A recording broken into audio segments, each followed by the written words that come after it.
everyone, how's it going? Matthew Bailey Media here, and welcome to another 2024 movie review. This time instead of another one.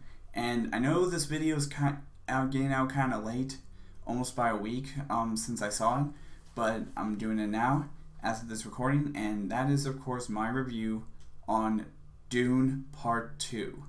Now, before I get into it, I want to be totally honest with you guys. I saw the first movie, but I didn't see it in theaters like I did with this one. The first movie I actually saw on HBO Max because of that whole day-and-date release thing they were doing back in 2021. And that's why I didn't really watch it in the theaters.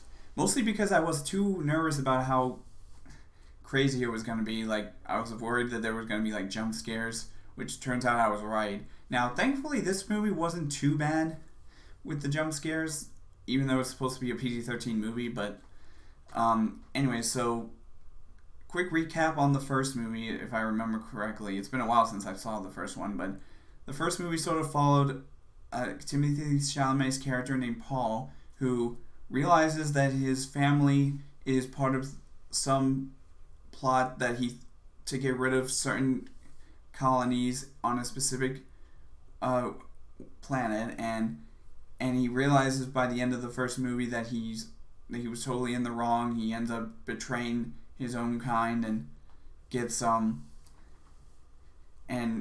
joins the group of people who are on the planet. Now, with this movie, it's sort of, like I said, it follows up with that. He's with the new tribe. I forgot what they're called, but he realizes that he's part of some prophecy that for these people, that he's their quote-unquote Messiah, which I can't remember exactly what the term means, but I mean, he's kind of like their savior in a way. The peacemaker, so to speak. And him and his mother are part of this tribe. His mother becomes like some new figure in the tribe that can predict stuff. And it's even revealed that the character in the first movie, that's this big guy who like soaks in a weird bath, is actually her father, which I thought was out of nowhere.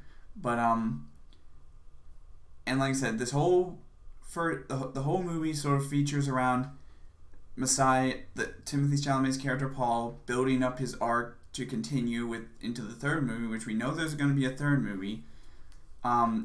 And it's going to be made by the same director who did Dune Part 2. And I'm not sure if he did the first movie too, but all I know is that he's doing the third movie. And however, it may be a few more years before we see Dune Part 3, because supposedly in the book series, they have to make Timothée Chalamet's character age up. So having Timothée Chalamet age up a little bit will help out with that. And I'm curious to see like how well Dune Part 3 actually ends up being. Now, rumor has it that after Dune Part 3, the guy who's directing it, who also directed Dune Part 2, may not even come back for a fourth installment if they continue the franchise. He thinks that, because apparently there's a bunch of books, I think there's at least 5 books dedicated to this series, but the 4th and 5th books supposedly he thinks are not good enough to adapt into a movie form. And again, I never read the books, but if he thinks it's worthy to only do 3 movies, then that's his call. But with Dune Part 2, I gotta say, this is probably one of the best films I've seen so far this year. Out of the 4 movies I believe I've seen, this is definitely the best one out of the 4 that I've seen. Not sure if any movie's gonna top it, but it sounds like that's gonna be the case for people like my cousin Tyler Bailey and my friend Matthew Davis Media. Go check out his channel. And it's funny because now I'm going to give you my rating of Dune. So for my rating of Dune Part 2, again, this is kind of a shocker because I've had a feeling Matthew Davis would give it this rating, but for my cousin to give it this rating too, I was kind of surprised by the fact that all 3 of us are giving it the exact same rating. And that is, of course, a 4.5 out of 5. Yep, 4.5 out of 5 is my rating for this movie. Again, I don't know if any other movie is going to possibly top it. I may think it's possible that maybe Deadpool and Wolverine will top it for me. Maybe even some other movies. I'm not 100%, but we'll see. Anyways, that's all for now in this movie review. So the next movie I'm probably going to be reviewing is Kung Fu Panda 4, which I will be seeing actually later tonight as of this recording. So anyways, I will see all of you guys in the next video.